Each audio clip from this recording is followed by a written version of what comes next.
Hi. I want to talk a little bit about parenthetical citations for a second.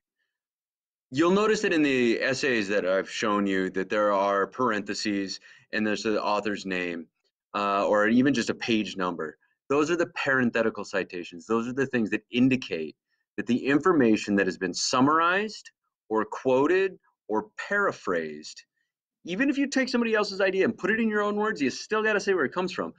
That's where those parenthetical citations are the things that indicate where that information comes from. Now, there's a variety of different styles.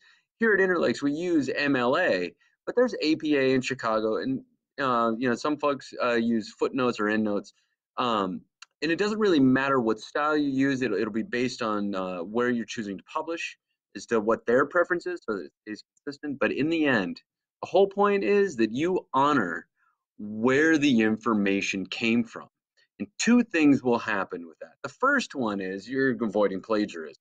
And the second thing is, especially if you're trying to write an argument, you're making your case even stronger when you're pointing out that experts are saying the same things that you are. That's really powerful. There is no reason to not cite all the time when it comes to argument writing. Let's take a look at a few examples in the essays that we've been using as examples to see what this would look like in real life. Hi, so let's talk citations for a second, specifically parenthetical citations, citations that are inside parentheses.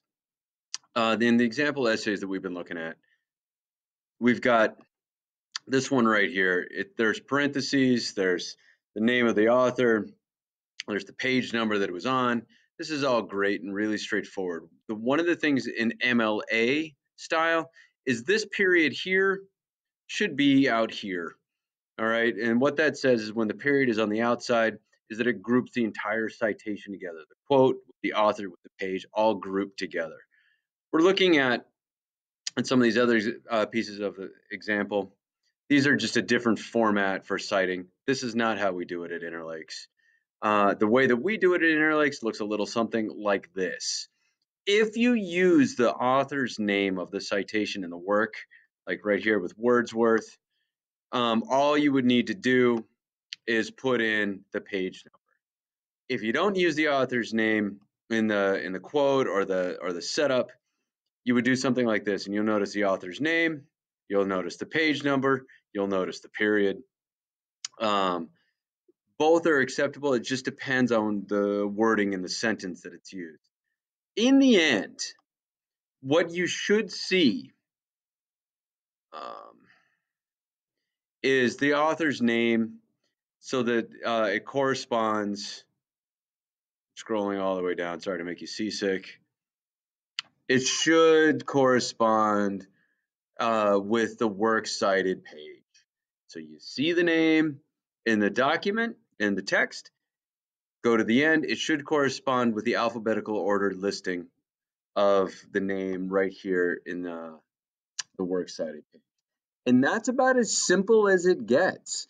If, in the odd chance that you are using the same source or the same multiple times within the same paragraph, you only have to use the name once, and then you could just reference the page number again. So, if it's still Wordsworth and it's a new quote and you want to back it up to say like, hey, I'm citing this, all you would have to do after that, after you've used Wordsworth one time, is just use the page number the next time.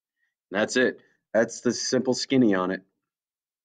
All right, so here are my final two thoughts on parenthetical citations. The first one is that you have to use them all the time.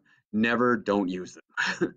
Second thought is, if you have not memorized exactly where they're supposed to go or when you're supposed to use them or how you're supposed to use them, that's okay, because your safety net is the Purdue Online Writing Lab, the Purdue OWL.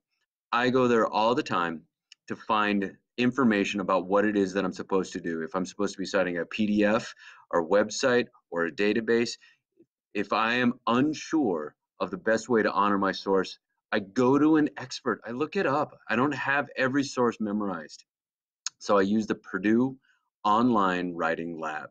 They are the best. So that's it. Cite, cite, cite.